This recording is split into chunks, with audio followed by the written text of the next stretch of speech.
And welcome to everybody in Canada, Florida, Israel, Karmiel, and to Yochanan, who stealthily ran in at the last moment. Whoa, is that a breath? Cover of darkness. Okay, ladies and gentlemen, we have a very highly controversial topic tonight.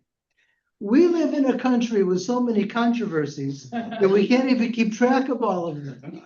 And the topic of tonight's class, you might not have realized that it was controversial because there's so many other controversial things that have constantly gotten in the way for the past 40, 50 years. But it is a highly controversial topic.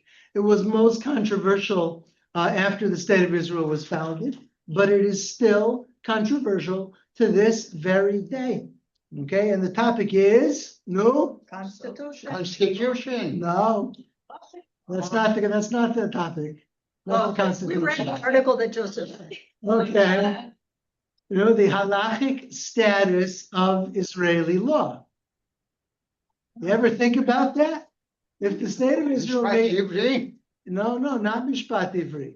If the State of Israel makes laws, or if the courts in Israel enforce laws, do those laws or do the court rulings have any standing in Mishpat Ivri, in Hebrew jurisprudence? What's going on? Did you ever think about this? You did think about this? Somebody thought about it. What? Not explicitly, but Not I explicitly. would assume they go together. Well, You the- assume they but go together.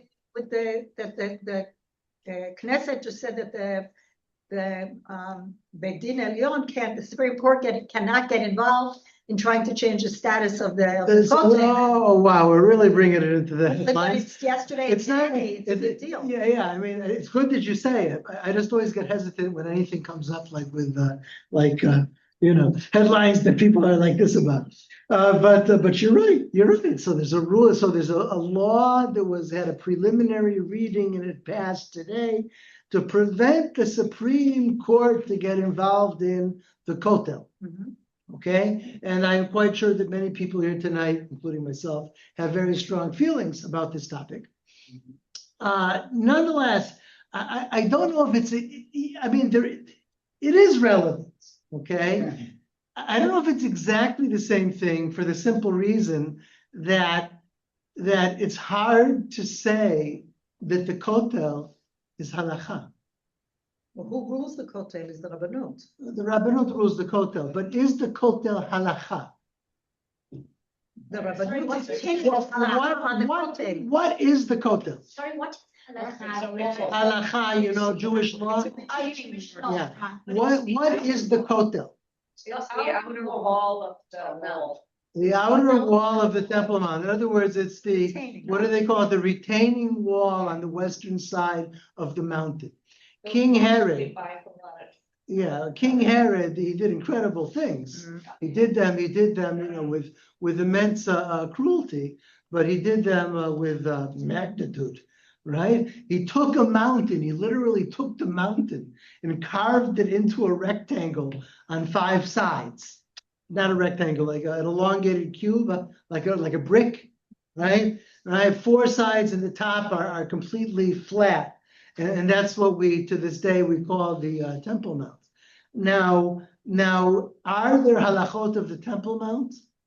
Yes. Definitely. There's full tractates in the Mishnah that talk about the sanctity and the rules of the Temple Mount. Is there anything in the Talmud that talks about the sanctity of the Western Wall? Yes. No. No. Because does the Western Wall have any sanctity? At the most, it has sanctity in terms of the Temple Mount. But when you walk up to the Kotel, you're not standing on the Temple Mount. You're outside the Temple Mount, right? Yeah. So where is the sanctity? In what people have given it. So over the Tradition. ages, people have done and said all kinds of things about the Western Wall.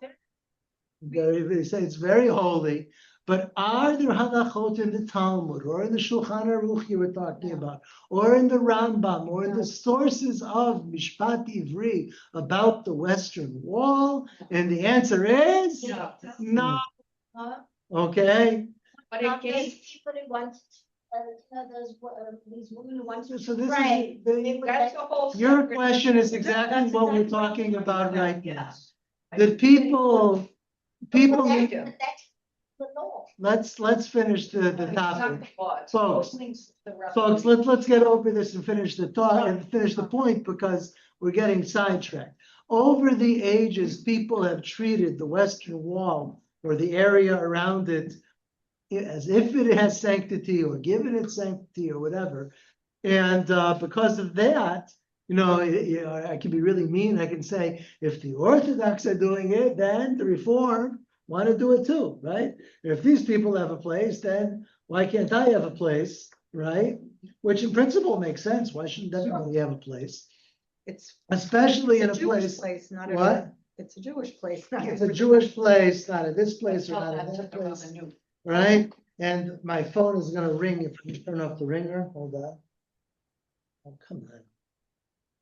It gets stuck just when you need it to move. Okay, now it won't ring. Could you say, in fact, it became a custom, a minhag amongst Jewish people to consider it a place of sanctity? Erev, we can certainly say that it's a custom to treat it as holy. And so then can the Supreme Court involve itself in halakhic issues?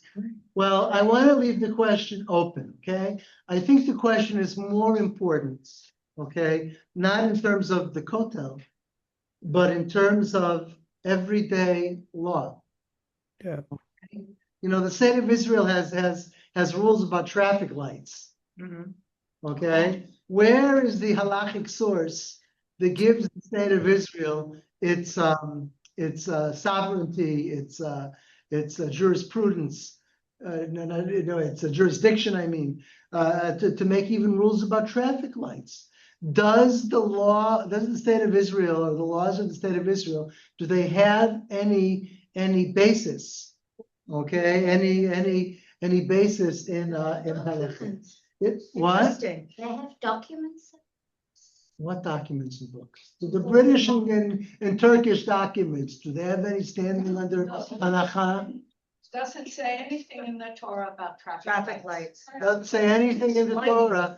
So So even if the Torah didn't say anything, where does the Torah say anything about fining people money? Fining? Yeah, making fines. Yeah, of course. Yeah, sure. So where does the Torah give the state of Israel the right to make me pay a fine if I run a red light? No. No. On Thursday, no? No? Where is it from? I Okay? think that's what This we're is a talking big, about. ladies and gentlemen, this is I a want my big. money back. I paid the ticket. Ladies and gentlemen, this is a big question, and we won't even be able to approach the question rationally unless we do a little bit of background. Because the question doesn't just begin with Israeli law, the question begins with the state of Israel itself. How does Mishpat Ivri, or in better terms, how does the Torah view the state of Israel? That's going to be the question beyond the question that we have to at least touch upon in order to talk about how does the Torah or how does Mishpat Ivri view Israeli law. So how does the Torah view the state of Israel? What do you think? The whole concept of state was unknown. The concept of a state was unknown. You can argue that. You can maybe counter-argue it. There are some historians who think that the modern nation state, that the first model of it was biblical Israel. Okay, with the king not having full authority and all that kind of stuff. And also the concept of a nation, that it begins in Israel. Some historians argue that. No? All right. I think what we really need to do is to try to think about what the state of Israel is, okay? And what the Torah might be able to say about it, Okay, I'm gonna turn on the, what do you call it? Not that. We should also turn off the news. What the news? Which is at the bottom of the screen. Oh, okay. Distracting. The news is distracting, especially, Yes. especially given what's going on here. We got, I can't read it. we've got Modi in Israel. Not just, We've got a war that's supposed to start any second. People are very concerned about the news. So we're turning off the news and going to the halakha, It's just because it jumps out. You get distracted. the halakhic status. That's what we're worried about. Folks, I was worried about folks. the fact that it suddenly jumps on the screen. I agree. The news is quite distracting, not just in this class, but all day long. Okay? The halakhic status of Israeli law. That's our topic for tonight. What does halakha have to say about Israeli law, including traffic tickets? Yeah? We're actually going to see a source that gives the example of a traffic ticket. Okay? Okay. So let's get on to things. Zionism in the state of Israel and traditional eyes. First of all, first step is, what is the state of Israel in the eyes of the tradition of the Torah? So there's a fantastic book. I have it here in Hebrew, but it has been translated into English. You can buy it. You can order it on Amazon. Okay. I read it in Hebrew. You know why? Because the English didn't exist. Okay, when I read it. It's a fantastic book. It's by Professor Aviezer Ravitsky. I don't know if any of you will know him or have heard of him. We say, I met him when he was still well, but quite a number of years ago, I think at least a decade ago or more, 2 decades ago, he was injured in a traffic accident. And since then, he hasn't been able to function fully or to teach. He was an extraordinary teacher, an extraordinary researcher. And he's the one who put together the ideas that I'm going to show you in this chart. Okay? Even before the state of Israel rises, there's a Zionist movement. Already in the Zionist movement, they begin to ask, what should the laws of the future state be? Should they be Ottoman, British, or Hebrew? Right? Or Hebrew. So there were traditional Jews with traditional beliefs, traditional practice, who looked at the Zionist movement. And what did they see when they looked at the Zionist movement? The answer to my question can come in several different forms. In other words, there's more than one answer. In English, this book is called Messianism, Zionism, and Jewish Religious Radicalism. Okay, but the Hebrew title is much better. The Hebrew title of the book is Haketz HaMeguleh Umdinat HaYehudi. Haketz HaMeguleh means the revealed end. What's the revealed end? The revealed end is a sign that when you see this, you can be sure that the end of days has come. Wait, why would you want to know that? Well, if it has come and you don't know, you might be the worst off. Okay, and the truth is that the example that Chazal give is a beautiful example. Okay, you know what example Chazal give?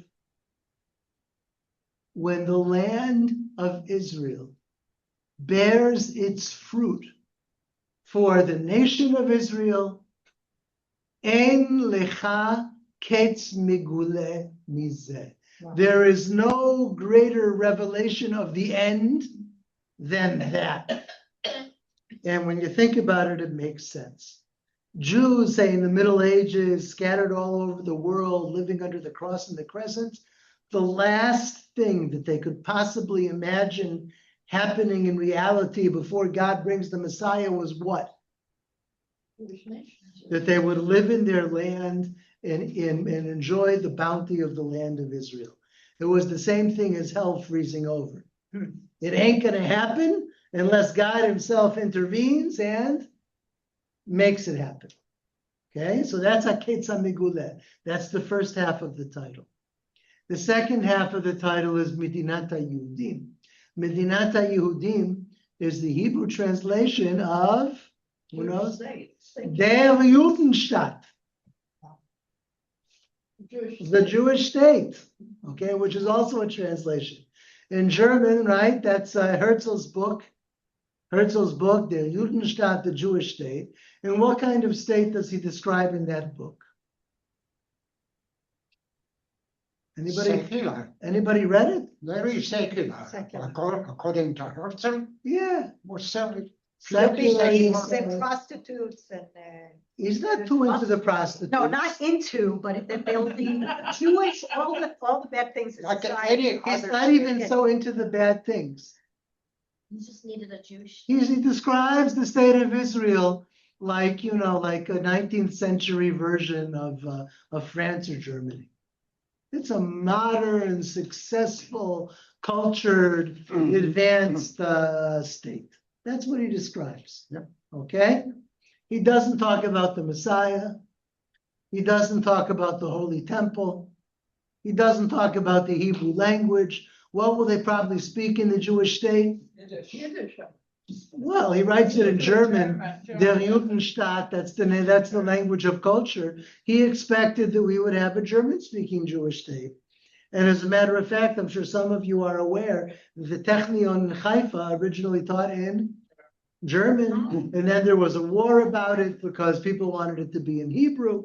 Eventually, Hebrew won, but there was an expectation on the part of many of the founders of Zionism that the language of the Jewish state would naturally be German. Okay? Thank God it wasn't. Yeah. Okay? What did they say about Jews who came from a bunch of other places? They would learn the language of culture, just like Jews who went from Poland to Germany. Okay? It wasn't so far-fetched. Hebrew, you might argue, was more far-fetched, but it happened, right? It was ours, What? but it was ours. Eliashib as a patriot, it was ours, okay? But there were people who, like Herzl himself, who said it's just unrealistic. The realistic option, they said, is German. There was a fight about it. Just as well been French. It could have been French. Okay. It was spoken much more. I'm not sure about that. Right. French and German had a struggle. What was the language of advancement in science? German usually was on top in the 19th century and until World War II. Yeah. When Herzl was the Zionist movement No. was over Uganda, Yeah. Herzl was the only one who agreed because they were looking for a place. Yeah, a place of refuge, maybe He Uganda. agreed. Maybe we could have spoken German in Uganda. Herzl was the only one, Rav Reines, the Mizrahi movement supported They're Herzl. talking himself, Eretz Israel didn't mean much to him. Yes, supported Herzl in the Uganda thing. This is not our issue now.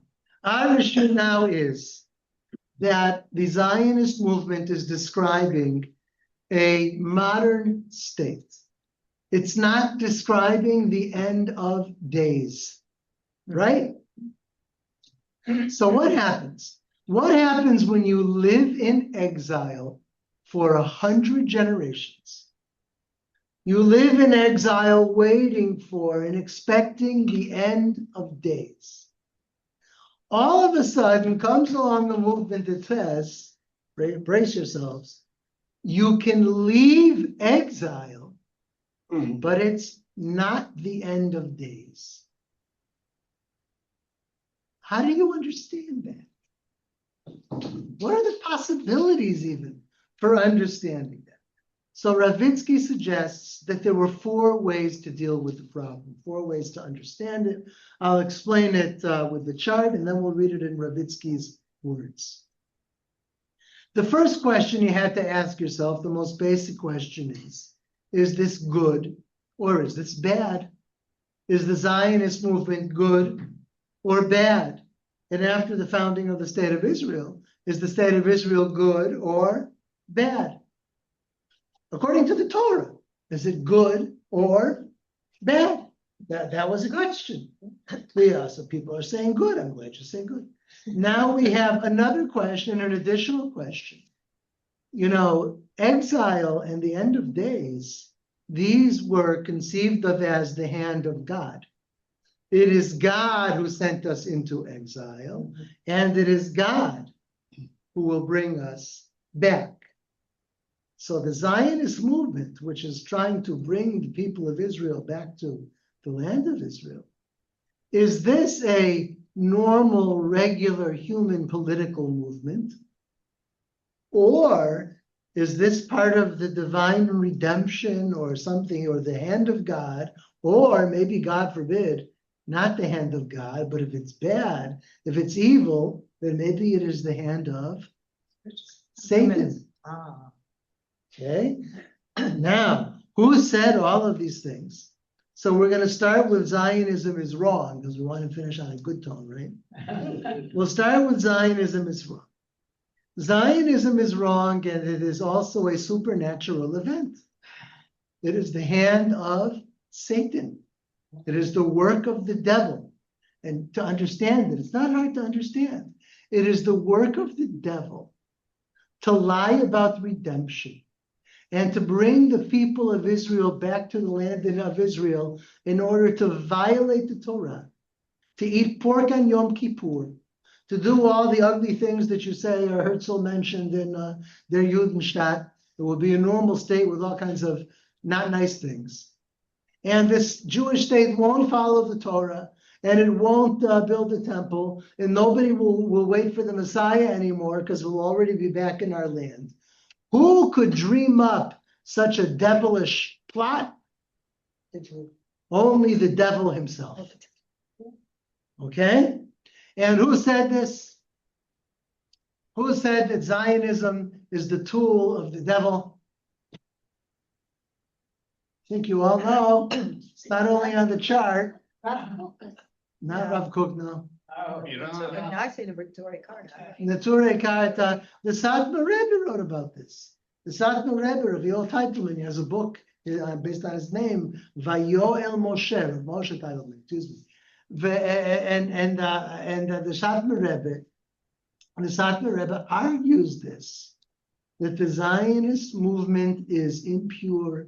It is the work of the devil. It's the Sitra Achra, it's the other side. And it is forbidden for any Torah Jew to have anything to do with the Zionist movement or the state of Israel. Okay? That's why these people, you know, when Iran wants to destroy us all with a nuclear bomb, who is protesting in favor of the Iranians? Satmar Hasidim, Neturei Karta. They also were always standing on the sides of the Fifth Avenue during the Salute to Israel parade when I was a child. I remember that. Yeah. Yeah. Okay. So Baruch Ata Adonai Eloheinu Melech Haolam She'akol Nihya V'Baro.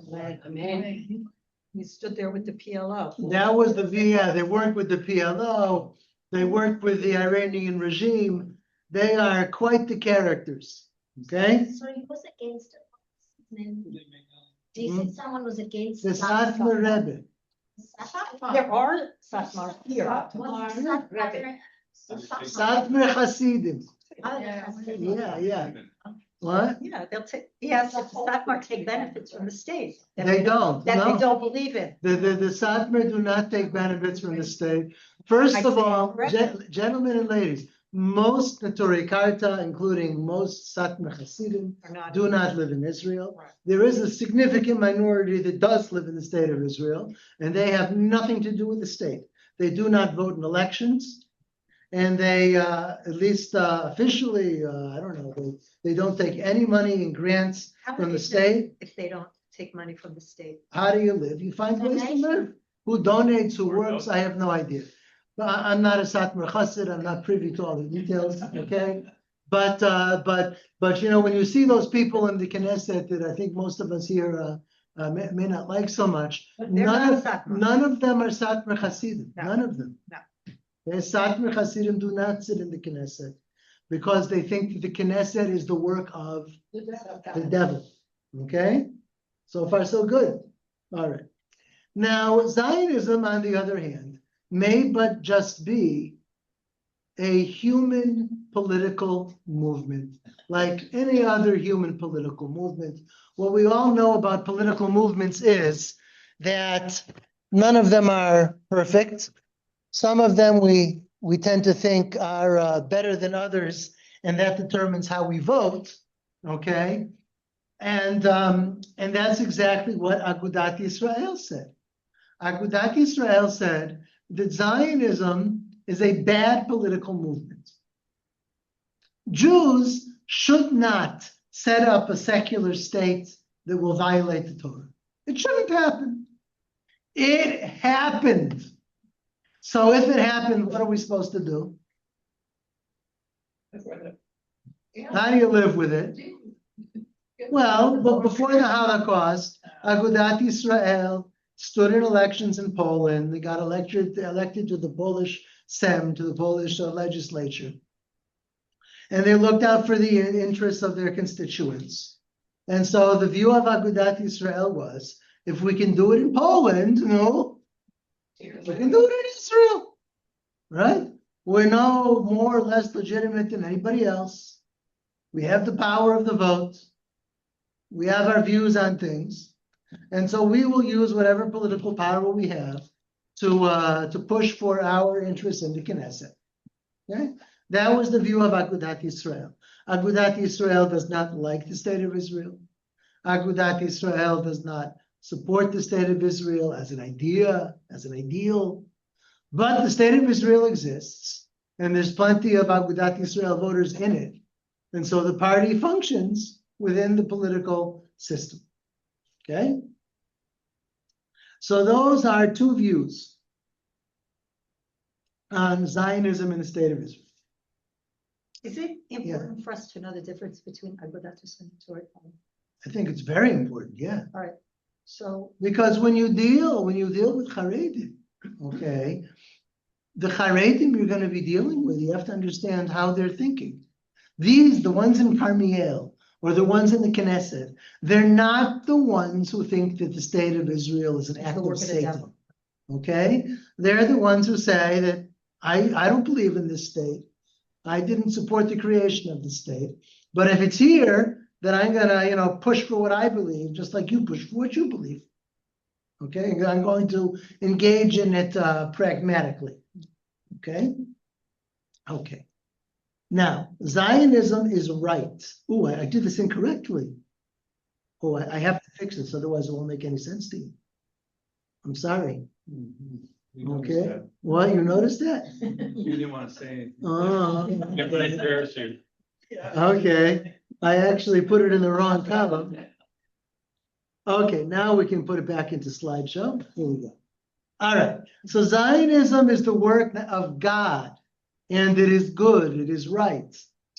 Okay. Zionism, yes, it's beginning with secular pioneers, but first you have to make the body healthy before you can make the soul healthy. It's all part of a divine process of redemption. This was the view of Rav Kook. This was the view of the political movement which began to operate after the 6-Day War, called Gush Emunim. Zionism is a good thing. Zionism is a divine thing. Okay? Very nice. The question mark is, this is what almost nobody knows. Okay? Well, who was for the fourth option? Who said that Zionism is a political movement, a human political movement like any other political movement? It's not Satan, it's not God, it's just Jews. Jews, well, 1 second. Jews acting in order to help and save other Jews, in order to help the nation. And the best way to help the nation is by setting up a Jewish state. And because it helps the nation, this is what the Torah demands. Jabotinsky, it wasn't Jabotinsky. Jabotinsky was secular. Don. What? Don. Aleph Dalet Gordon. Aleph Dalet Gordon was secular. Religious first. Somebody who says that this is what the Torah demands us to do. The Torah demands that we set up a human political movement in order to better the national state of the people of Israel. Well, Chaim Weizmann was the Chaim Weizmann was secular. Who says the Torah demands this? Rav Kook says that God is driving the secular pioneers. No. Maybe nobody. It's a human movement. The Torah demands that we help each other, right? So we need, as human beings, as Jews, we need to set up a political movement for a Jewish state. Why? Because the Torah demands it. Because it's a mitzvah. Who said that? Leibovich? Not Leibovich. Definitely not Leibovich. The Quakers. Not the Quakers. Nobody, Mike Huckabee. nobody knows his name. Boy, oh boy, oh boy. This is why Ravitsky wrote the book, because nobody remembers his name. Okay? What? Ravitsky wrote the book. But Ravitsky said that nobody remembers who was normal. Okay? Okay, you're still a normal Jew in the sense that you still keep the mitzvot, and you still have traditional beliefs, and you think as a traditional Jew that this is what the Torah demands. That we work politically and even militarily, whatever is needed, and educationally, Give us in a order clue. to set up a Begin, no? Give us what? a clue. Menachem Begin was traditional, but he wasn't saying all the time we're doing this because it's a mitzvah. Avram Borg. Av. What's his name? Warm. Av. Burg. And no, that's his father's name. No, that's the son. Yosef Burg. Borg. It's Yosef Burg's political party, no? Had great hopes for Avram Burg once upon a time. Once upon a time, until he turned into an anti-Israel activist. No, no. What party was Yosef Burg from? Mavdal. Mafdal. You remember that? Yes. Okay. Now, who the Mafdal was originally called? HaMizrahi. The Mizrahi movement was founded in 1902 by Rav Yitzchak Yaakov Reines. Okay? Rav Reines doesn't really, everybody's heard of Rav Kook, nobody's heard of Rav Reines. Look at that, is Reines Street. That's a good thing. So look, what happened? Rav Kook never joined the religious Zionist movement, ever. On principle, he never joined it. People in the religious Zionist movement revered Rav Kook and learned from Rav Kook and quoted Rav Kook and endless Rav Kook. But Rav Kook never joined their movement. To his dying day, he didn't join the movement. In fact, he even tried to set up a competing movement because he, on principle, could not join the religious Zionist movement. What's his principle? What was the principle? The principle was what you see on the screen. Okay? That Zionism is right and good as a human political movement. Rav Reines did not see the hand of God in the Zionist movement. Rav Reines saw the Zionist movement as a human mitzvah. This is something we need to do for our brethren. And he wrote explicitly that what we are trying to do in Eretz Israel, setting up agricultural settlements and that sort of thing, has nothing to do with the Messiah. I'm still waiting for the Messiah. But in the meantime, what do I have to do? I have to set up a place for the Jewish people to find safety. And there's no better place than the land of Israel, even though if it's going to be in Uganda, he voted with Herzl on Uganda for that reason.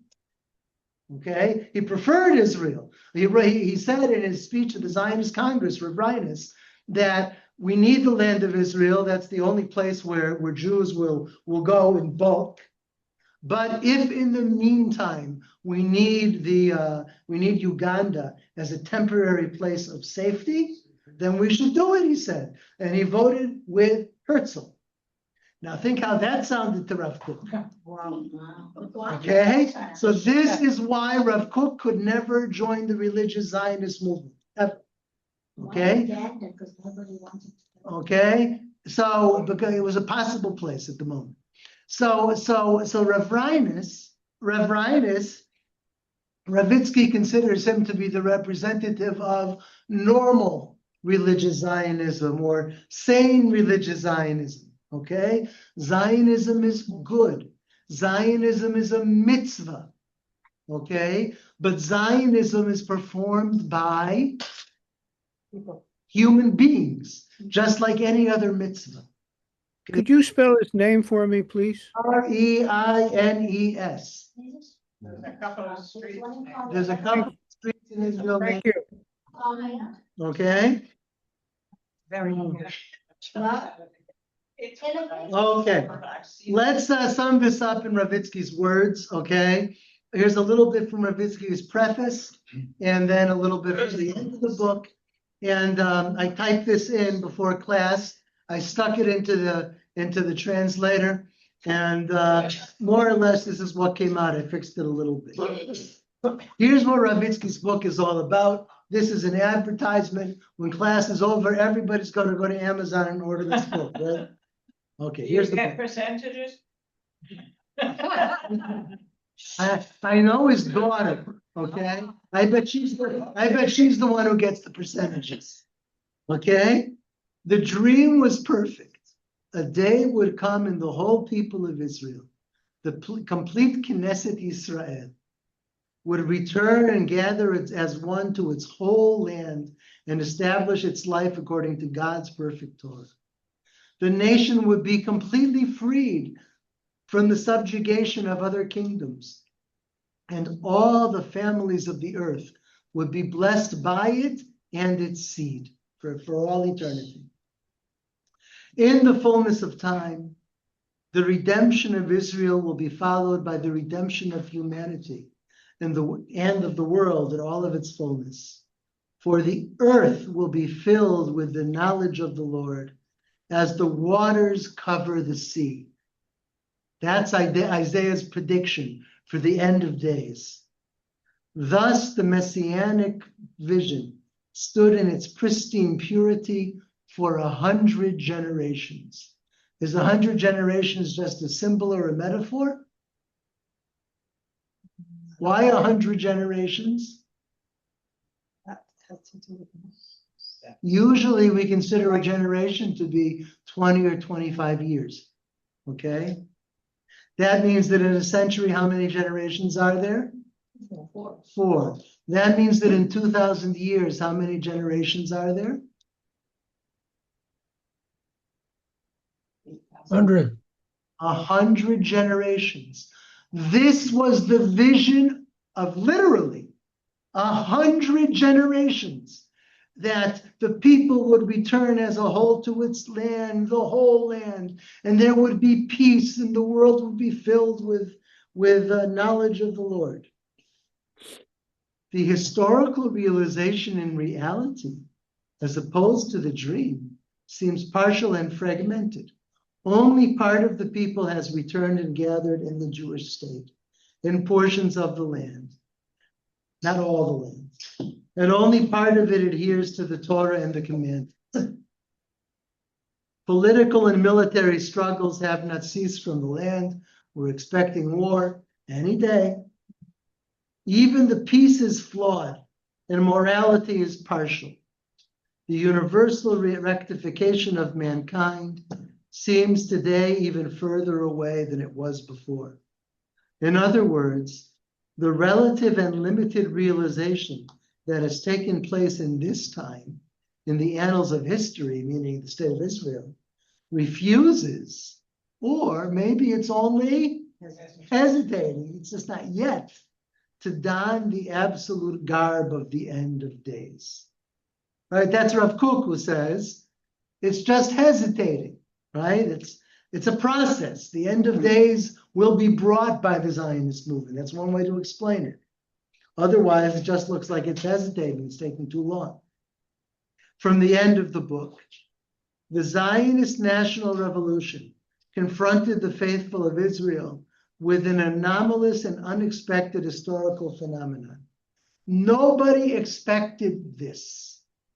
People expected exile, more and more, in another generation and another generation. Another generation of exile never surprised anybody. People expected the redemption, the Messiah to come.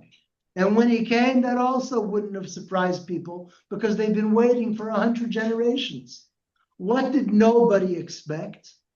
A Jewish political sovereignty in the heart of the Holy Land prior to the Messianic era under the leadership of the rebellious, meaning those who don't keep the Torah.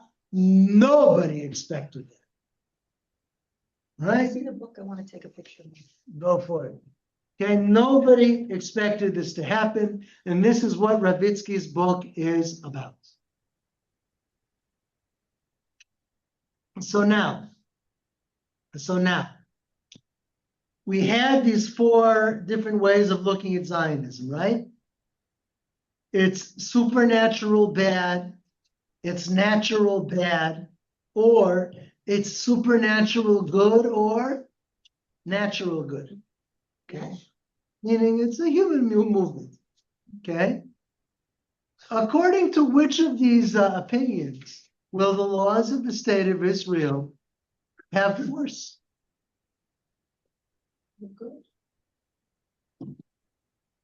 Let's start from the easiest. According to the Satmar Rebbe, do the laws of the state of Israel have force according to the Torah? No. No. Tell me why not? Up to them. Why not? Not to them. Because I don't believe Because in they it. have to recognize. What? Moshiach hasn't come, so. Mashiach hasn't come. And who has come? Zionists have come. And the Zionists are the tool of Satan, right? In other words, this state was conceived in sin. This state, nothing about this state is legitimate according to the Torah. So if this state makes laws, what are the force of those laws according to the Torah? It's easy, none. No. Right? We will have nothing to do with the laws of this sacrilegious state. Okay. Now let's try Agudat Israel. Agudat Israel says the Zionists were successful setting up this state. They were good political activists, and they fought well in the War of Independence. All right, the state exists. So we're gonna send parties to the Knesset, and when the Knesset makes laws, do they have force according to the Torah? I'm sure they are. No, you said no. No. No. I don't know. It's actually a difficult question. Yeah. On the one hand, you know, the Polish government could make laws. Do those laws have force according to the Torah? No. And the answer is yes. Okay. Yeah, in Aramaic, the phrase, thank you. In Aramaic, the phrase is Dina de Malchuta Dina. The law of the kingdom is the law. So if the Polish nation sets up a government, okay, and it makes laws, right?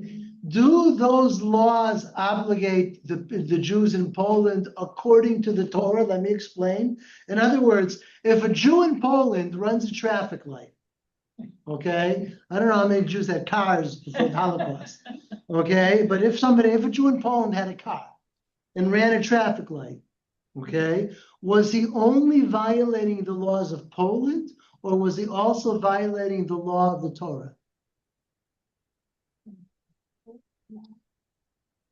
Both, according Both, to that if logic. the laws are set up according to Torah law, The Polish government doesn't care about Torah law. Okay, but the Polish government wants you to pay a fine if you run a red light. Okay, so a Jew, when he's thinking about running the red light, he's thinking, okay, the Polish government doesn't allow me to do this, but there's no cop here, nobody's watching. Does God care? Okay, does the Torah say I can't run a red light? Does the Torah say that since the Polish government considers this prohibited, that therefore the Torah itself prohibits it? Yes. The answer is simply yes, and it's obvious, right? Because what does the halakha say? That the law of the kingdom is the law. That means whatever countries Jews live in, the Torah tells them to obey the laws of that country. So in Poland, you can't run a red light, not just because of the Polish government, but also because of the Torah. Now, wait, hold on. But what about the state of Israel?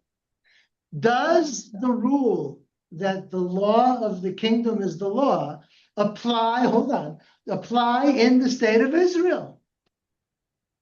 Why not? Why not? So who can answer Debbie's question? They don't accept the country. What? They don't accept the country. Because the country, okay, is a Jewish country. How can a Jewish country make laws that are not based on the Torah? You get it? Okay, and this goes back to your example, right? Of the Knesset this morning. There are some people in the Knesset who are saying exactly this. I mean, whatever. Is the Western Wall holy? Not holy, whatever, it doesn't matter. What are they saying that's to the point here? Is that how dare the secular Supreme Court interfere in something that's related to the Torah? Okay? And Agudat Israel is really in a bind. Agudat Israel finds it easy in Poland. In Poland, they can say that whatever laws the country makes, the Torah says, no, we gotta follow them. But if you have a country run by rebellious, anti-traditional, secular Jews, then do their laws apply? That whole business about the laws of the country being enforced, that was referring to the laws of no other nations. But this nation, Israel, has Torah. No? So there is room to argue in Agudat Israel circles that the laws of the state of Israel maybe are not binding, maybe.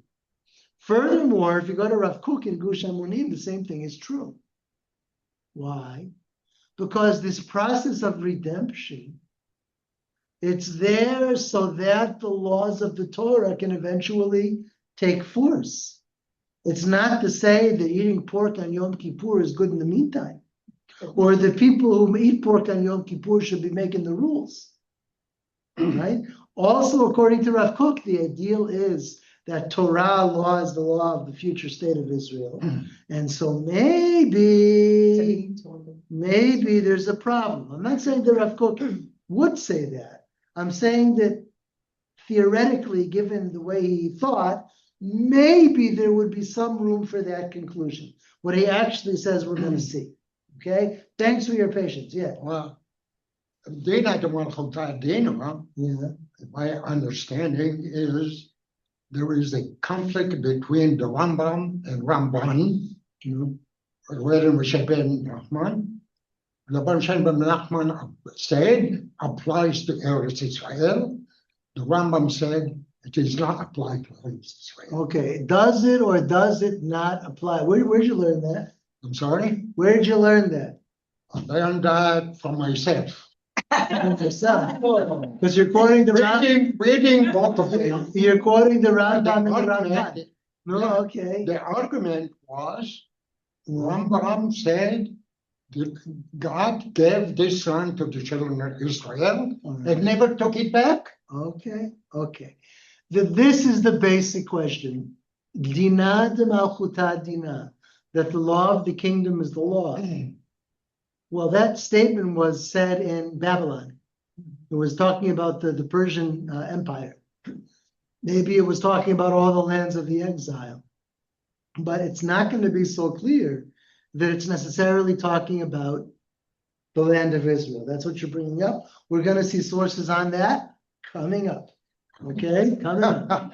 Now, let's take a little bit of room also to think about. Okay, look, we had the 14 books of the Rambam. Remember? Okay, we saw that the last 4 books are about interhuman law, about laws between 2 people or laws for a community or a society on earth. The first 10 books are about God and the laws between a human being and God. Those are the first 10 books. Okay. Now, the state of Israel as a modern state has no business making laws about the first 10 books, you would think. In fact, that's what some people were claiming in the Knesset this morning. Okay. And yet, even regarding these last 4 books, okay, even regarding interpersonal things, there are halachot. Otherwise, the Rambam wouldn't have been able to fill up these 4 books. There are also halachot specifically about the land of Israel in the Book of Agriculture. Sure. Yeah. So Those it's not- okay, all right, not completely between human being and God, Okay. mostly, 90% at least. Okay, and so the question really is, nobody would think that the state of Israel can interfere in these things. And by the way, the Haredim were the ones who once championed that. The Haredim opposed the institution of the chief rabbinate of the state of Israel from the very beginning, even before the state was established.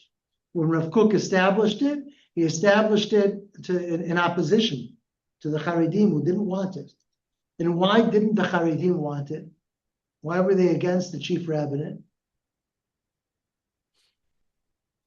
Because they said that no secular Jew is going to decide who our rabbis are.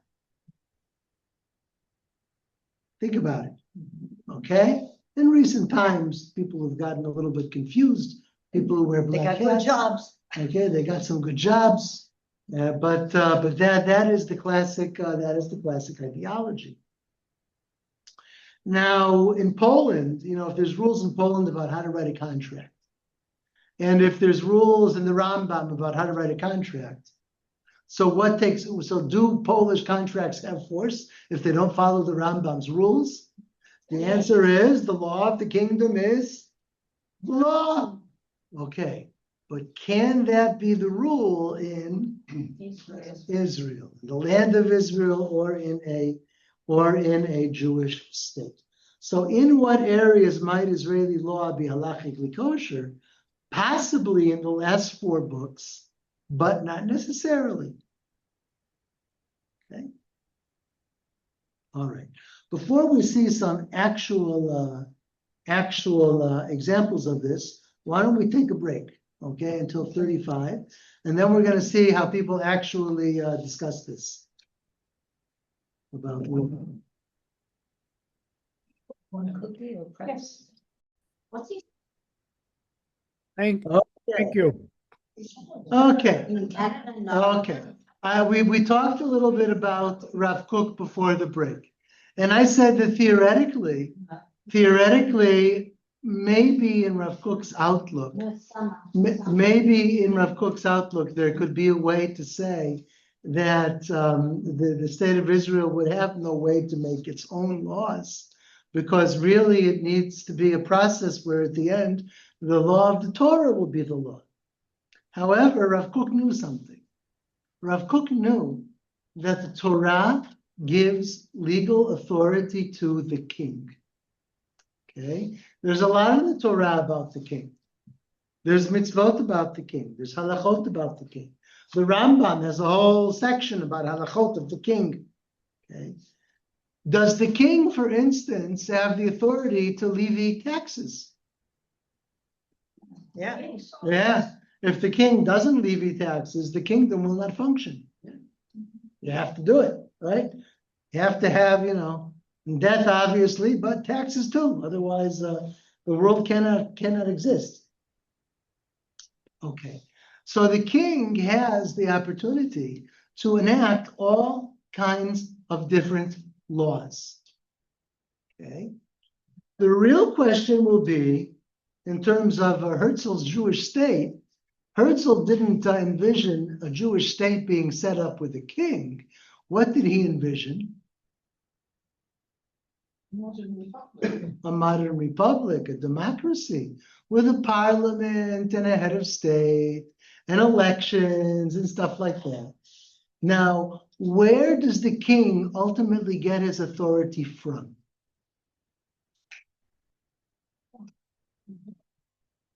From God, they used to say in Britain, yeah. Okay, the divine right of kings. Does the Torah talk about the divine right of kings? Yes. Certainly not in that sense. The Torah does talk about kings, but the Torah sees the king as receiving his authority from the people. The people have decided or have given a power and authority to this man, and the king derives his power from the people. What about a modern democracy? At least we hope that the government derives its authority from the people, right? Abraham Lincoln, right? You all know the quote, right? What's the quote? The government of the people, by the people, for the people, shall not vanish from this earth. Okay, that is why the Civil War was fought. Okay, so in that sense, what could you suggest? You could just suggest that even if the Torah talks about a king, if in the meantime the people of Israel set up a parliament, set up a government, following elections, that the people are giving authority to this government, just like in the past they gave authority to the king. And that is a way to say that even in the land of Israel, and even for the people of Israel, the people of Israel give authority to the government to make traffic laws. Okay, so let's see. Rav Kook writes, it would seem, he says, that when there is no king, since the laws of the monarchy also pertain to the general condition of the nation, okay, these rights of judgment return to the nation as a whole. What is he talking about? What does he mean, the general condition of the nation? What he means is not laws of tefillin, not laws of Shabbat, not laws of the temple. He says the general condition of the nation. The general condition of the nation is damages, acquiring property, making judgments in court about money. Okay, that's the general condition of the nation, right? So there's no king. The king derives his authority from the people, but there's no king. So who has authority? The people. And the people can give their authority, for lack of a king, to a parliament, a government. Okay. With regard to the leadership of the nation, anyone who leads the nation judges as with the laws of the monarchy, right? It's like in lieu of the king, which are the general needs of the nation that are necessary for the time and the state of the world. Again, in other words, once again, he's saying, this is not about the temple. It's not about how you get married or divorced. It's not about, eating kosher. It's about monetary relations, okay? It's about how civil society functions. For those things, sovereignty rests with the nation. And if the nation doesn't appoint a king, then it can vest that authority in a government or a parliament. That was the opinion of Rav Kook before establishment of the state.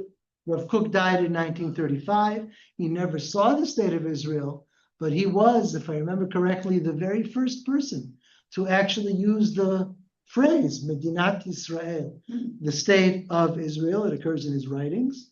And Rav Kook envisioned that a Zionist parliament in the state of Israel would have authority according to the Torah to set up basic civil relations. In other words, according to Rav Kook, if you run a red light, you're not only violating the Knesset's law, you're also violating the Torah.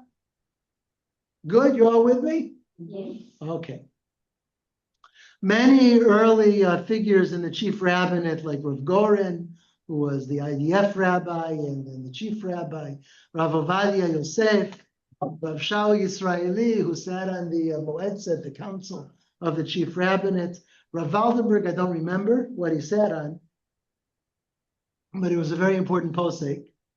All of them agreed with Rav Kook on this, that authority for making rules over human interactions, monetary interactions, rests with the people, and the people can vest that authority in a government that they elect.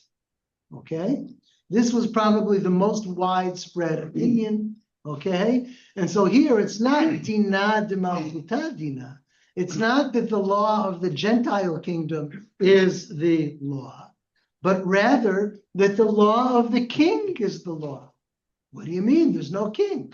And the answer is that the king's authority comes from the people, and the people can in the meantime vest that authority elsewhere. Now, here's what you brought up, Mamash. Okay? The law of the kingdom of the law is the law. Does that apply to the king of Israel? Why should it not apply to the king of Israel? Why should it apply to the king of Poland and not to the king of Israel?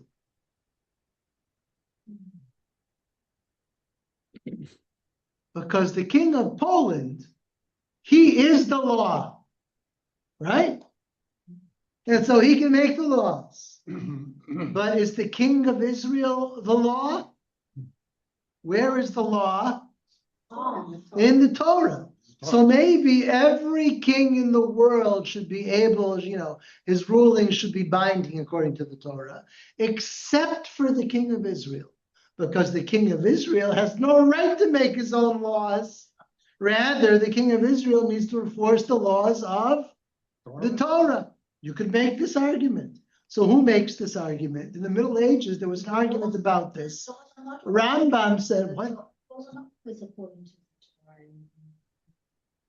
In the law, they're all according to the Torah. In Israel, they're not all according to the Torah. We're asking what should be. Okay? So in the Middle Ages, when this was debated, the majority said that the law of the kingdom is the law, even in Israel. And the Rambam was one of the majority who believed this.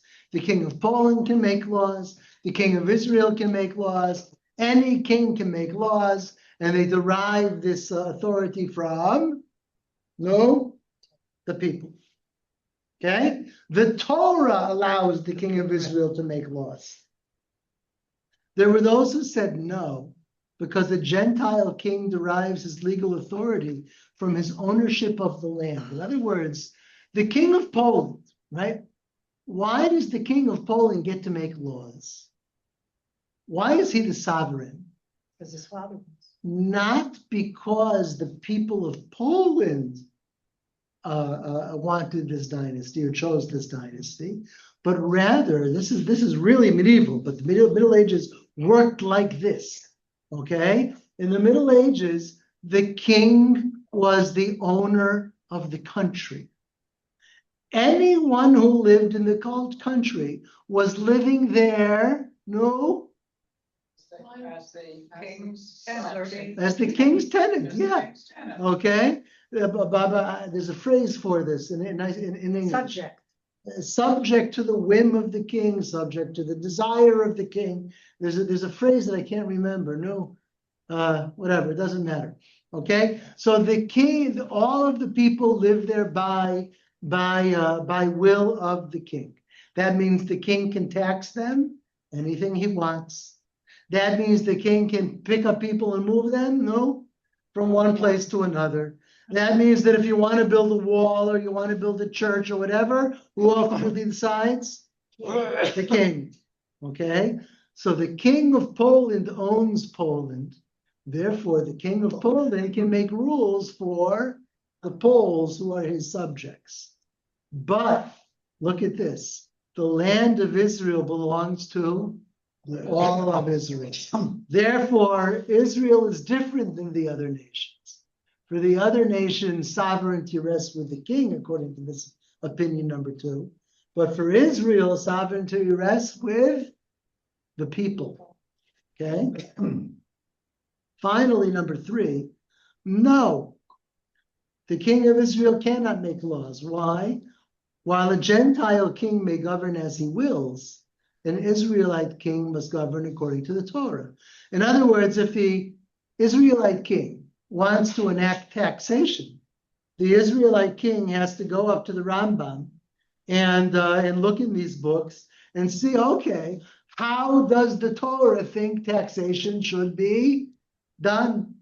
I can't make up my own taxes. I have to look up my taxes in the Rambam. You get it? Okay. This third opinion is the most restrictive of all. This third opinion means that everything in Israel must be the Torah. Even the king has no leeway. The king can only enforce things from the Torah. Whereas according to the first opinion, the Torah allows the king to enact all kinds of things because the people have given him authority to do so. Now, does the king have authority to say there won't be a holy temple? No. No. Why? Because the Torah commands that, and that is between Israel and God. It's not between people. Okay, but for things between people, according to the first opinion, which is the majority opinion, the king does have the right to do that. Okay. So now, let's go back to our original chart. Agudat Israel in the Torah Karta. It is arguable that if Zionism is wrong, if Zionism is a violation of the Torah, so whether the devil did it, supernatural event, or whether human beings did it, nonetheless, it's wrong. You should not have a Jewish state governed by Torah violators, right? If that is your view, what might be your opinion on Israeli law? It's not worth anything. Then it has no power. No validity according to the Torah, right? So let's look at Rav Shlomo Zalman Auerbach. Anybody ever heard of him? None of you have ever heard of him. Sounds familiar. Not an unfamiliar. I think we studied him. Rav Shlomo Zalman Auerbach was one of the most important poskim in the second half of the 20th century in Israel. He was a very sweet man, a very good man, but also a man who, he how should I put it? The strict politics of the Haredi world, like he wasn't looking for a fight. If you know what I mean, okay? And so sometimes he would bow to the, what? The pressure? Or Bow to the pressure, yeah. He would sometimes bow to the pressure. And Rosh Zalman Auerbach was asked about a civil court. Okay? Before we even read this, I want to talk a little bit about a civil court. Okay? Two Jews in Karmiel who wear kippot, keep Shabbat, whatever. They see themselves as mitzvah observant Jews. Okay. Well, one of them is mad at the other one because of a business contract. Okay? They have a disagreement. It happens. Even for God-fearing people, you can have an angry business disagreement, right? They can't resolve the disagreement between them, and they're not capable of it. Where should they take their dispute? Civil court. To court. Well, most people in Israel would take it to a civil court. Or to But be- these two, Or to be sure. or to Gishur, you can have people who will compromise to a lawyer, but not to one lawyer. There's two opposed sides. Each of them will need a lawyer.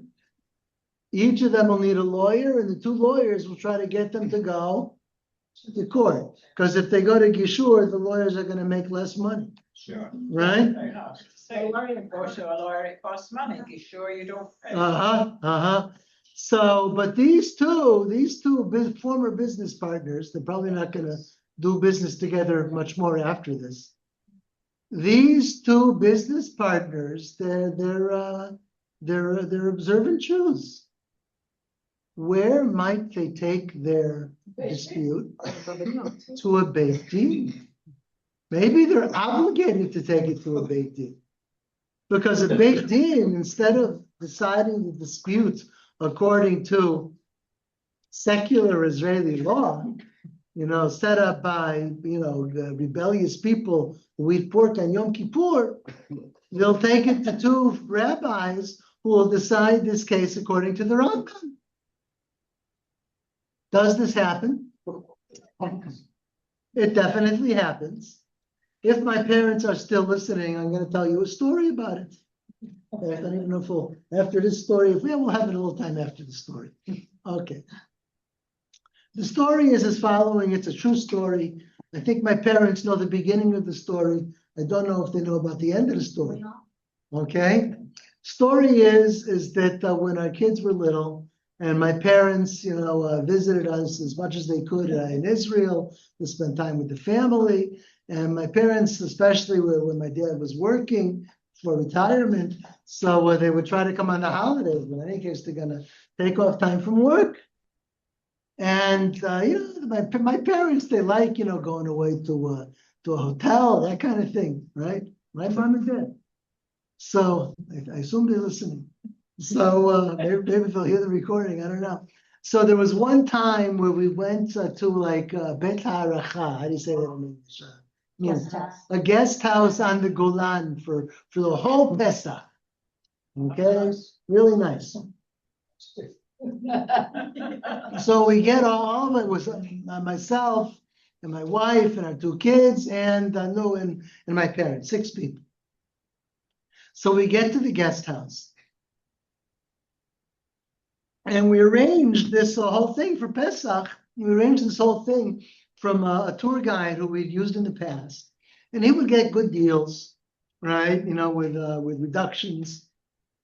And he arranged the whole thing. We paid him. And he arranged for us to stay in the hotel and everything. And get a good deal for Pesach. We get to the guest house. And the first thing you do is you go to the reception you get your keys, you check in, you get your keys. Check in and get your keys. And then the guy says, this will be, I remember how much it was, 10,000, 15,000, 20,000 shekels. And I said, what do you mean? We paid the tour guide. We arranged it through the tour guide, right? And he says, I don't see any payment. I said, we paid and, check it, whatever, okay? And a couple of days later, right, the hotel calls us back and says, we don't have the payment, right? I call the tour guide during Pesach, and what does he tell me? He tells me, oh, you're right, I'll send the payment. Next day, no payment. Okay, I'll send the payment. By the end of Pesach, right, we had no choice. We had to pay the guest house for the amount, right? And after Pesach, I understand what was wrong with the guy, right? We've done things successfully with him in the past. There was never a problem. And why is he saying he's going to transfer the money, right? And then he doesn't transfer it. And so this went on for weeks and weeks and weeks after Pesach. I would call him again and again. Yes, I'll return the money. Yes, I'll return the money. Yes, I'll return the money. He never returns the money. Okay? And I didn't know what to do. And you know what the last thing I wanted to do was?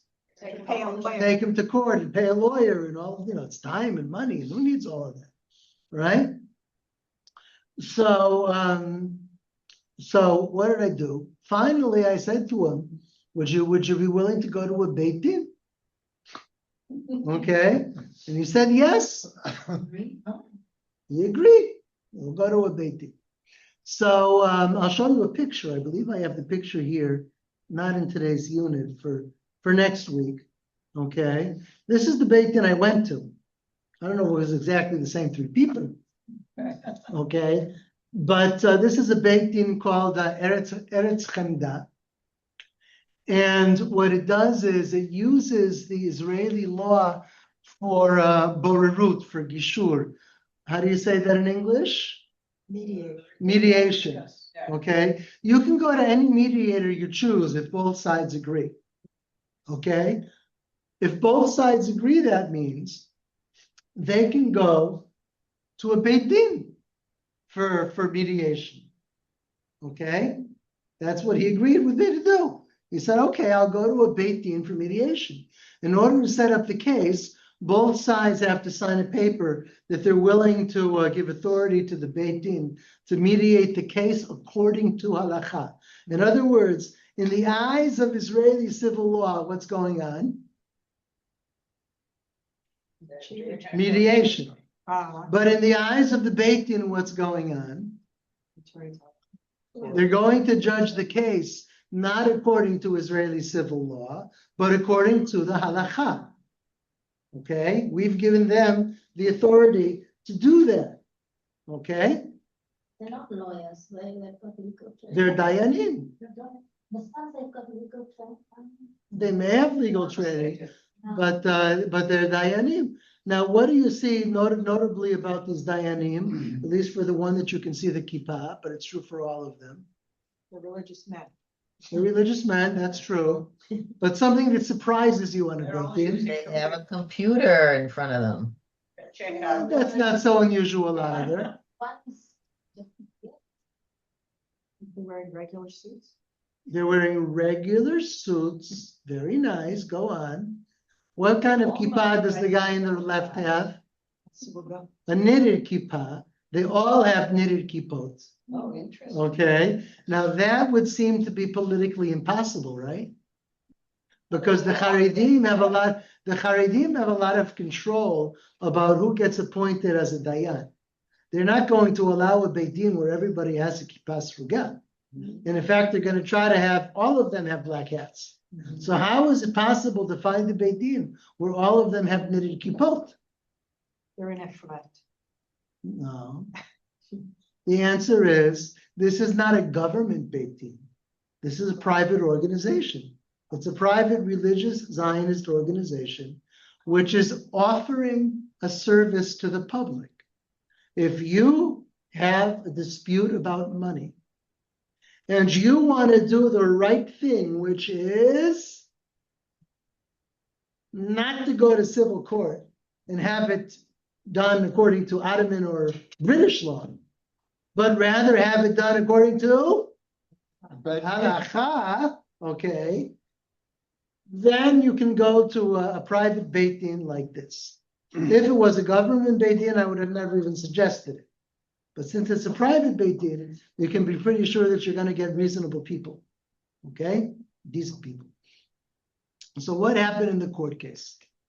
I'm sitting with him in the lobby, okay, with the guy who never paid the guest house, okay, and they call us in. I knew literally nothing, okay. I didn't know what was going on, why he wasn't paying, okay, but I knew that he owed me the money and that he admitted that he owed me the money, right? Okay, so we go into the Beit Din, and this guy, and you asked him, what's going on? So you know what he said? This is fascinating. Okay, it's fascinating legally. It's fascinating. He said,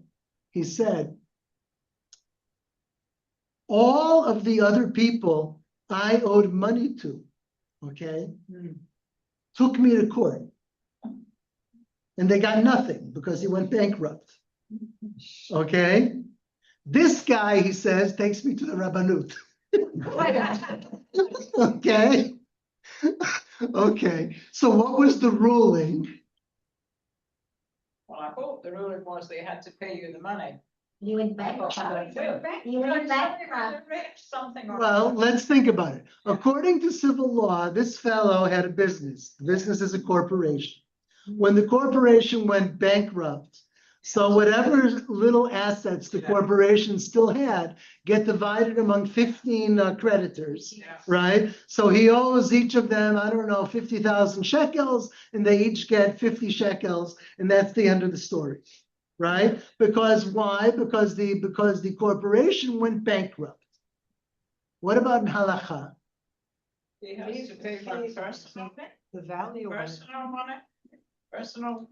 There assets. is no such thing as a corporation in halakha. Right. No. He's responsible. He's responsible. You get an ox or something. What? You get an ox. You get an ox? You get something worth what you paid. Might not be your money back. No, what? Might not be your money back, but it's something worth that value. All right, you have to pay the value back. All right. But on the other hand, this guy has no money. He just went bankrupt. I assume the Beis Din is judging a person-to-person issue, not corporation versus you. On a person-to-person level, I gave him money to pay for Pesach, and he took the money for himself to try to pay off his other debtors so he wouldn't go bankrupt. But in the end, he did go bankrupt, right? So does he still owe me money according to halakha? His business went bankrupt. His business went bankrupt. He may have money. So according to civil law, he doesn't have to pay. But according to halakha, He might have a house. he might have a house, he might have who knows what. Money. Okay, what? Money, a car, whatever. That's what they do. Okay, so what did the Beit Din decide in that case? They have to pay. I think this is a great example of how halakha can be better than civil law. Okay, the Beit Din said, he owes you the money. Okay, at the moment, he doesn't have any money. So the Torah prohibits you. There's a law in the Torah, right, that you're not allowed to pressure a debtor. Okay, and there's a law like you have to give the what do you call it? Oh my goodness, mashkon. No. If like he gives you something to make sure the loan gets paid back, so you have to return it anyways. Okay? Bottom line is, if somebody is poor and doesn't have the money to pay his debt, you're not allowed to pressure him. Okay, so they said he owes you the money. You at the moment are not allowed to pressure him because he doesn't have the money. But in the future, if you want to reopen the file, you can come again, okay? And you can try to see if he has the money to pay back the debt. And in the meantime, you Yeah. have Hawkeyes on him and bucks. Yeah. He has money. What's he doing? Okay. So the question is, the last question for tonight. We don't really have time for anything else. Question is, did you eventually get the money back? I just let it go. You see, so they No. won. What? What? He won practically, but Didn't have agreement with the joint. did. That's a plus you reneged on it. what? He reneged on the agreement, right? What? No, but you had a Don't job. do it all the time. Should have taken it. There was no. If I had taken him to court, what would I have gotten? Well, you got it from the city. Bupkis. But you would have had to pay for it. What? You would have had to pay for the bus. And I would have had to pay the lawyer for the bupkis, right? So but that, would you not have gotten anything then? Yeah. You wouldn't have had the opportunity in the And future. I wouldn't have the opportunity in the future. Theoretically, I'm probably not going to do it, right? I don't even know if he's still alive, for goodness sake, right? But theoretically, I could tomorrow open this thing back up, and he signed, already that he would accept the Beirur, and and get the But money. it's interesting if he's still in business. If he's still in business, if he's still in. Could I ask you a question? Yeah, go ahead. Yeah, I've been listening to a lot of overlapping conversations anyway. In the base din, would they not ask a question of the debtor? He's in debt to you about his assets separate from the issue of a bankrupt corporation. If it's person to person, he may not have any money, but he may have a house or a car or some other asset which is safe from the corporation. Would they not make a judgment on that? That's correct, and that's a good question. And the answer is they called us in also individually. Okay, and that's when apparently the conclusion was made that at the moment he doesn't have money to pay. So the assumption then is that he didn't have any other assets. Okay. Does the base din have the capacity? The responsibility for follow-up is yours, not theirs. Is that correct?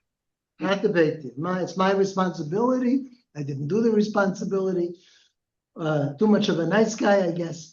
But legally, I could. Okay, and the beit din, remember that he has to be able to live. In other words, maybe he has 20,000 shekels, but he can't starve. Right? He has to have enough assets in order to be able to live and to pay back the debt. What? Say what? Even What? as the best investigator, his assets and they go into. That's what they did when they called him in. Individually. But they don't check.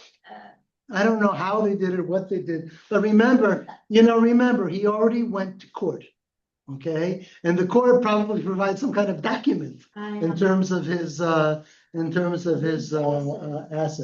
All right. All right. Let's see one expression of this before we finish for the night. Okay. Oh, whoa, okay. Okay. A Knesset that violates the Torah, okay? A Knesset that violates the Torah and sets up courts that violate the Torah and don't rule according to the Torah. Are you allowed to go to a court like that according to the Torah? Or do you have to choose to go to a Beit Din?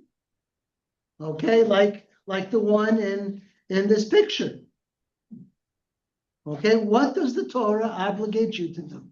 So here's one opinion. Rav Shlomo Zalman Auerbach, he writes, a regime of heretics and evildoers founded on the uprooting of Torah law. Who is that? The Knesset. And coming to replace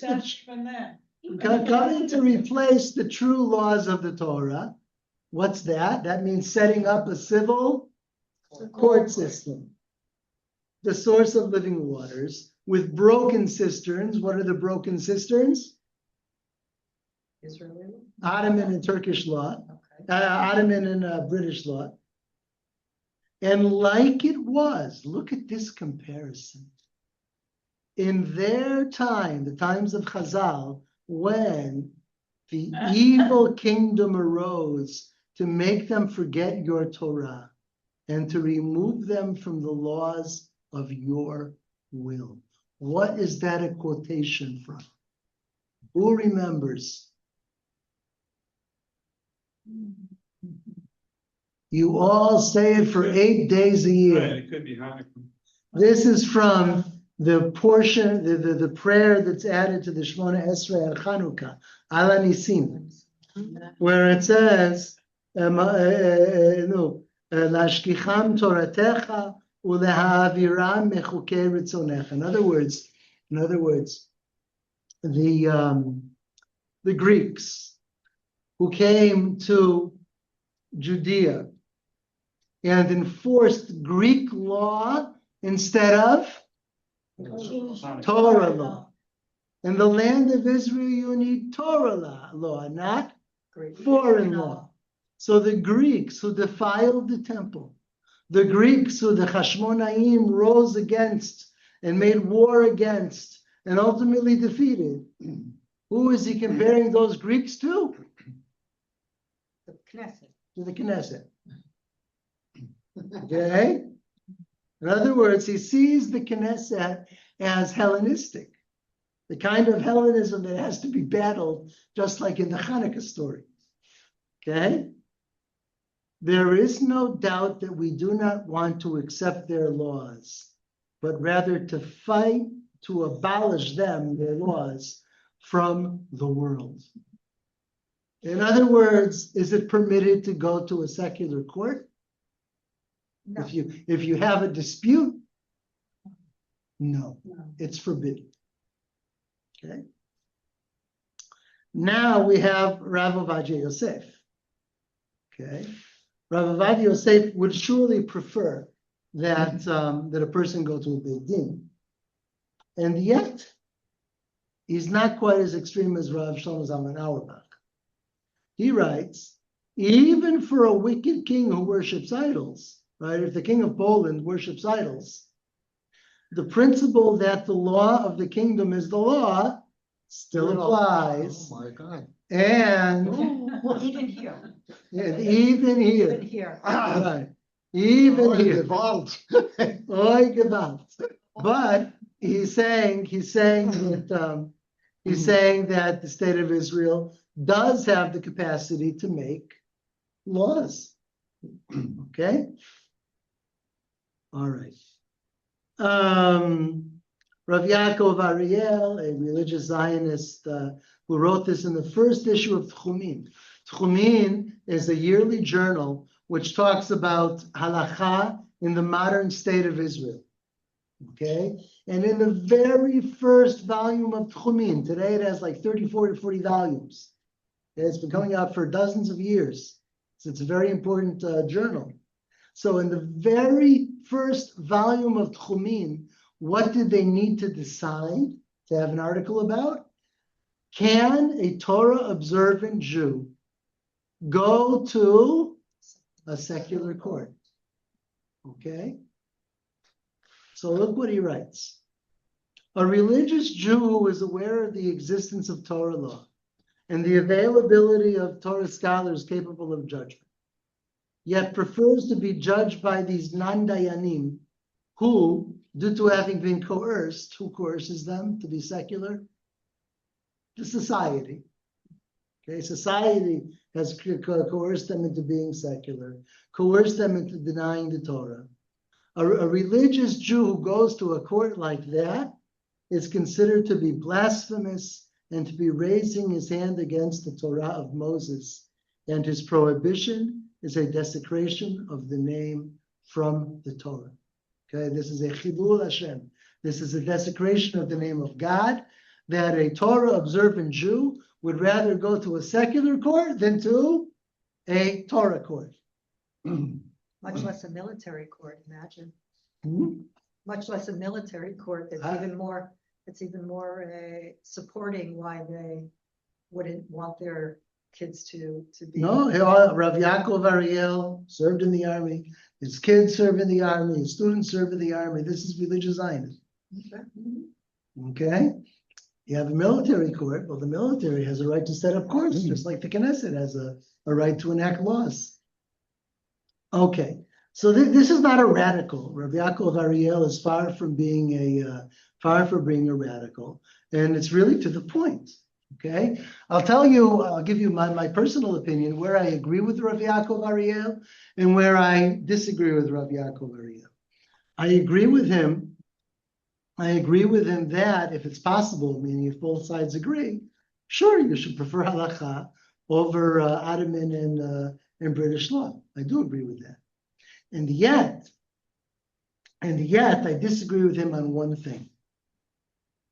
The reason I personally was willing to go to this Beit Din was because it's a private Beit Din. Okay? What Rav Yaakov Ariel wants, and this has been a battle for years, including in the current government, okay? What Rav Yaakov Ariel wants is for government courts, right? The same courts that do divorces, that for government courts to have the right to also judge monetary cases. That's what Rav Yaakov Ariel wants, okay?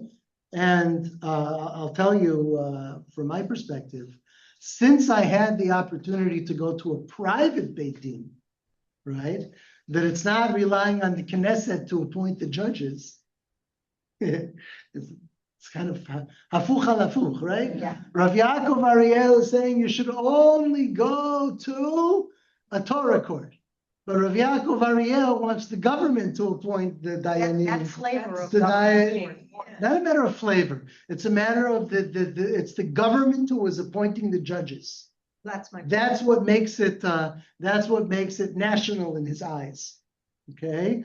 And if Rav Yaakov Ariel was successful in having government courts be able to do civil cases, and then private courts like this would no longer be around because government courts are doing it, I think in that case, I would say it's permitted or maybe obligatory to go to a civil court rather than to go to giant dayanim who are appointed by the Knesset, because the Knesset does not do a good job appointing dayanim. What would happen if the other person involved in the case was a non-Jew? Yeah, Would he have to go to a Halakhic court? it doesn't matter. If the two sides agree, Ah, then it can be judged according to halakha. Okay? But only if the two sides agree. Okay? Would a Gentile agree to that? I don't know. Maybe some Gentiles would.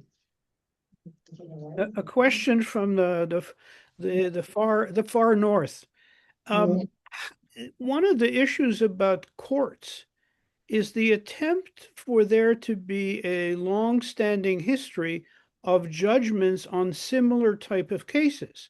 And if you go to private Beit Din, how do you assure yourself that you're going to get a uniform decision based on the biases that some members of Beit Din would have, just as you alluded to from the judgment, from the appointment by the Knesset? I mean, the real problem is if you have a court system, theoretically, somebody from Karmiel who has a problem would have the same kind of approach and judgment somebody from the Negev, where in the Beit Din area, that would be very difficult.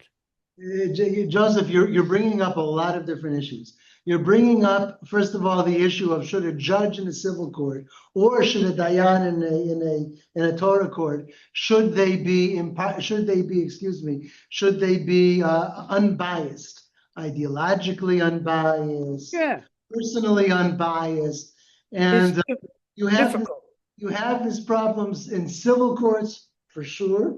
In my opinion, you have it in Israel more in the Torah courts than in the civil courts, for the simple reason that when a judge gets appointed to a civil court, the entire government is involved in the decision. Okay? And each side is going to try to make sure that nobody that they hate will get appointed. Right? But when a judge gets appointed to a Torah court in the state of Israel, that is in the hands of 2 or 3 parties, and the rest of the Knesset has nothing to do with it. Okay, and that's why I think that the appointment of Torah judges is worse than the appointment of in civil courts. More than that, in terms of bias, I don't think that a judge in the Torah court is more biased than a judge in the civil court. I do think that he will be more ideologically, biased, but that may not be relevant to a monetary case. Yeah, no, I would accept your comment. The other point I wanted to make though was, does the Beit Din have a record of decisions? And therefore, you raised so many things. I answered the end, but not the beginning. Now, precedent is very important in any system of law. And with Torah, in Torah courts, you have no problem. You have got thousands of years of precedent, literally. And what these Batei do is they have responsa and elections of responsa, and there's an unending legal literature of various issues in halakha to this day, right? And how and what Batei Din decide, meaning just like you have precedent in one system, you certainly have it also in the other. Well, I think you made a very strong point in an earlier lecture, though, that there can be incredibly different opinions about different perspectives, different questions. So a based in, okay, less bias perhaps, but I still find it difficult about how that works. I mean, how do you make a decision based on that, depending on what based in you go to? I didn't say less biased. Can you go to one Beit Din and get one ruling? Yeah. And go to another Beit Din and get another ruling? Absolutely. And in the state of Israel, in a civil court, can you go to one civil court and get one ruling and a different civil court another ruling? You could also get it. So is the rule basically find out what answer you want and go to the Beis Din that'll give you your answer? A civil lawyer will do, if he knows what's going on, is he'll try to get to a judge, right? Who will judge one way rather than the other way. No. That this always exists. It sounds like don't go through red lights. Sounds like don't go through the lights. Very nice. Good advice. We didn't completely finish this, but we almost finished it. We'll finish the rest next week. And next week, what we're going to do is not what status do the civil courts have in the Torah, but rather what status does the Torah have in Israeli law? Okay, meaning not in civil law, but meaning what jurisdiction do Torah courts have in the state of Israel? And this time we'll be talking about the government courts. Wow. Okay. Thank you. Good stuff. Well, next week we do have class. It's already after 4. Chag Purim Sameach, everybody. Man, I don't Forget your